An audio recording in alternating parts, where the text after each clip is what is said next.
Telah kulihat bukti kasih-Mu, Kau menderita gantikanku. Dengan darah-Mu Kau selamatkanku.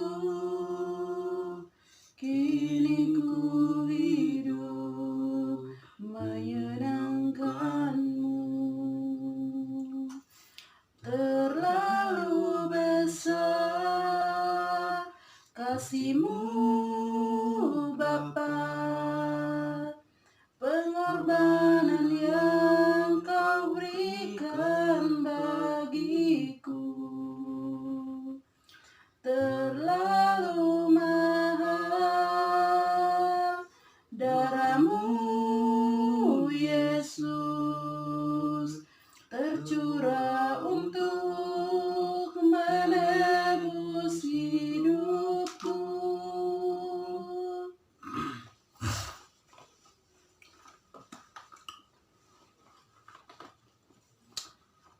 Mari kita berdoa.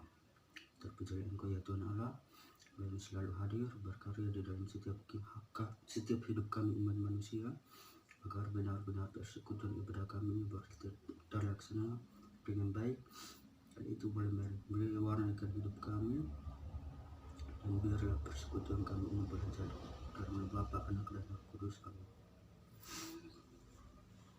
Baiklah, mari kita sama-sama baca dalam Matius pasal 6 ayat 25 sampai dengan ayatnya yang ke-35 ya? Ya, 34. 34.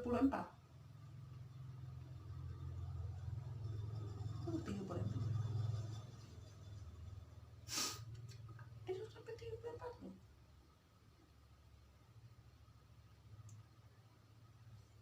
Itu kan 7. Itu 6. Oh my god. Oh, dari sini sampai sini ya. Ini betul 6. Iya, maksudnya dari 25 tuh hal kekhawatiran. Kita baca bergilir-gilir. Hal kekhawatiran. Karena itu aku berkata kepadamu, janganlah khawatir akan hidupmu, akan apa yang hendak kamu makan atau minum, dan janganlah khawatir pula akan tubuhmu, akan apa yang hendak kamu pakai. Bukankah hidup itu lebih penting daripada makanan dan tubuh itu lebih penting daripada pakaian? Pandanglah burung-burung di langit yang tidak menabur dan tidak menemui dan tidak mengumpulkan bekal dalam lumbung, namun diberi makan oleh Bapa-Mu yang di sorga. Bukankah kamu jauh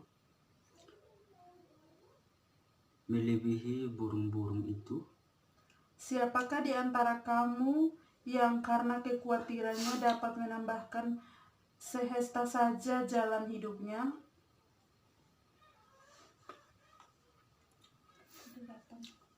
Dan mengapa kamu khawatir akan pakaian? Perhatikanlah bunga bakung di ladang yang tumbuh tanpa bekerja dan tanpa meminta. Namun aku berkata kepadamu, Salomo dalam segala kemegahannya pun tidak berpakaian seindah salah satu dari bunga itu. Jadi jika demikian Allah mendandani rumput di ladang yang hari ini ada dan besok dibuang ke dalam api, tidakkah Ia akan terlebih lagi mendandangi kamu, hai orang yang kurang percaya? Sebab itu janganlah kamu khawatir dan berkata, Apakah yang akan kami makan?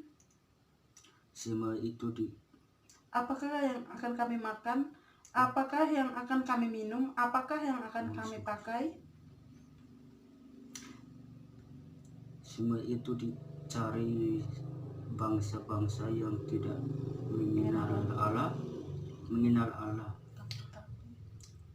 Akan tetapi Bapakmu yang di surga tahu bahwa kamu memerlukan semua itu. Tetapi carilah dahulu kerajaan Allah dan kebenarannya, maka semuanya itu akan ditambahkan kepadamu. Lebih lanjut. Sebab itu janganlah kamu khawatir akan hari esok, karena hari besok mempunyai kesusahannya sendiri. Kesusahan sehari cukuplah untuk sehari. Demikian jauh pembacaan firman Tuhan.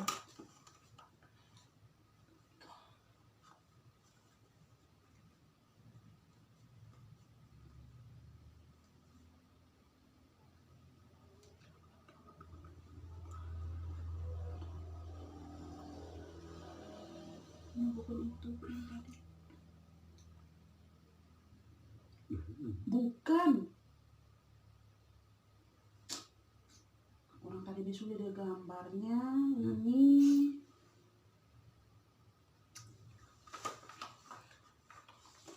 Mana yang baca?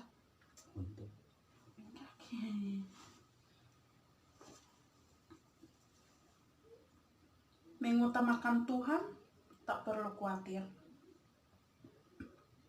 Yang menjadi nats untuk renungan itu ayat yang ke-33. Tetapi carilah dahulu kerajaan Allah dan kebenarannya, maka semuanya itu akan ditambahkan kepadamu.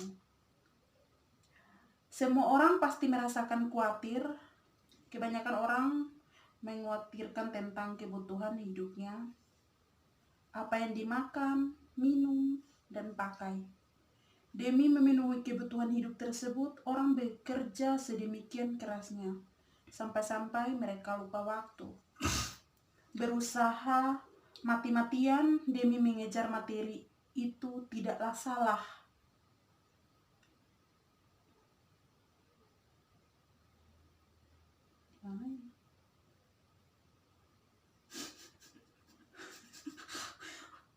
Yang menjadi persoalan adalah ketika kita terfokus mengejar materi duniawi, lalu mengesampingkan perkara-perkara rohani. Tuhan menegur dan memperingatkan jemaat di Laodikia yang tampak kaya secara jasmani, tapi sesungguhnya mereka miskin rohani. Saat-saat ini kita sedang diperhadapkan dengan keadaan dunia yang semakin hari semakin berat dan penuh kesukaran. Wajarlah bila orang dihantui oleh kekhawatiran. Sesungguhnya kekhawatiran adalah rasa takut tentang sesuatu hal yang belum tentu akan terjadi, merasa cemas atau merasa gelisah. Tuhan memerintahkan kita untuk tidak khawatir tentang hidup kita dan juga masa depan kita, karena semua dalam jaminan Tuhan. Karena itu, kita harus memiliki bahasa iman setiap hari dan tidak terpengaruh oleh situasi. Nabi Habakuk sekalipun berada dalam situasi sulit, tetapi bisa berkata, sekalipun pohon ara tidak berbunga, pohon anggur tidak berbuah, hasil pohon zaitun mengecewakan, sekalipun ladang-ladang tidak menghasilkan bahan makanan, kambing domba terhalau dari kurungan, dan tidak ada lembu sapi dalam kandang, namun aku akan bersorak-sorai di dalam Tuhan.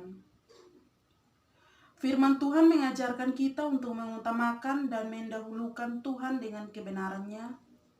Dan ada tertulis, Belilah kebenaran dan jangan menjualnya. Demikian juga dengan hikmat, didikan, dan pengertian. Artinya untuk memperoleh kebenaran, ada harga yang harus dibayar. Orang yang punya rasa haus dan lapar akan kebenaran akan berusaha sedemikian rupa untuk mendapatkan kebenaran tersebut. Alkitab menegaskan bahwa kerajaan surga berbicara tentang kebenaran, damai sejahtera, dan sukacita oleh Roh Kudus.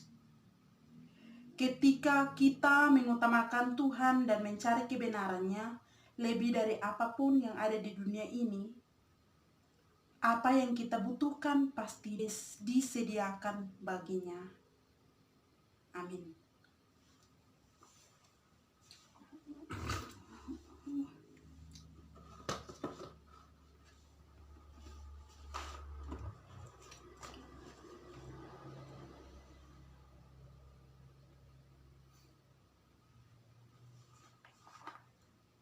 Baik. Mari kita berdoa. Puji dan syukur ya Bapa, kami anak-anak-Mu datang ke hadapan hadirat-Mu, berbakti pada hari ini, di mana hari Minggu, hari-Mu ya Bapa. Tuhan Bapa Surgawi, kami anak-anak-Mu sangat bersyukur dan berterima kasih kepada-Mu ya Bapa. Atas perkenanan-Mu ya Bapa, kami anak-anak-Mu boleh melaksanakan ibadat singkat ini ya Bapa. Tuhan Bapa Surgawi, atas perkenanan-Mu juga kami anak-anak-Mu dapat melewati melalui satu minggu ini ya Bapa. Tuhan Bapa Surgawi, kami juga sangat berterima kasih kepada-Mu ya Bapa atas kesehatan sepanjang seminggu ini ya Bapa. Bapa Surgawi, kami anak-anak-Mu juga bersyukur dan berterima kasih atas rezeki-Mu sepanjang seminggu ini ya Tuhan, yang Engkau berikannya melalui suami ya Bapa. Tuhan Bapa Surgawi, Engkau mengampuni kami ya Bapa, noda dosa dari pikiran kami, perkataan kami, hingga nampak dalam perbuatan kami, dari ibu bapa kami, dari kepribadian kami, maupun dari keturunan kami ya Bapa. Tuhan Bapa Surgawi, Engkau mau senantiasa jaga lindungi suami yang bekerja ya Tuhan, mencari nafkah untuk kami ya Tuhan. Apapun yang ia kerjakan ya Tuhan, Engkau memberkatinya Tuhan, sehingga membawa rezeki berkat bagi kami ya Bapa. Orang tua kami yang berada di kampung halamannya Tuhan, Engkau mau senantiasa menjaga melindungi mereka seperti kami di sini ya Tuhan. Engkau mau senantiasa memelihara mereka seperti kami di sini ya Bapa. Engkau mau senantiasa menyediakan semuanya bagi mereka seperti kami di sini ya Bapa. Engkau mau senantiasa memberikan kesehatan kepada mereka seperti kami di sini ya Bapa. Tuhan Bapa Surgawi, Engkau berkati tempat yang kami tinggal sekarang ini ya Tuhan, sehingga tidak ada apa-apapun yang terjadi di sini ya Tuhan. Sebab kami percaya Tuhan, apapun yang kami lalui, apapun yang kami lewati, semuanya atas campur tangan daripada-Mu ya Bapa.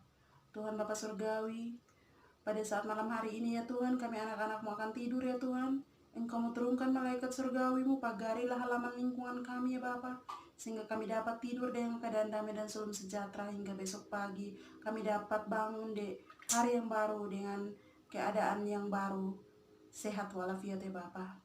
Tuhan Bapa Surgawi, saya juga berdoa Fendi yang dimana berada bekerja di tengah lautan ya Tuhan. Engkau mau senantiasa menjaga melindungi ya Tuhan, sehingga kami dapat bertemu kembali di tahun yang akan datang dengan keadaan damai dan salam sejahtera ya Tuhan. Tuhan, Engkau mau jauhkan, singkirkan kami dari mara bahaya ya Bapa, sehingga kami anak-anak-Mu senantiasa sehat walafiat ya Tuhan. Tuhan, Engkau mau jauhkan corona dari kami ya Tuhan. Engkau mau pulihkan negeri ini dari corona ya Bapa, sehingga kami semua, kami anak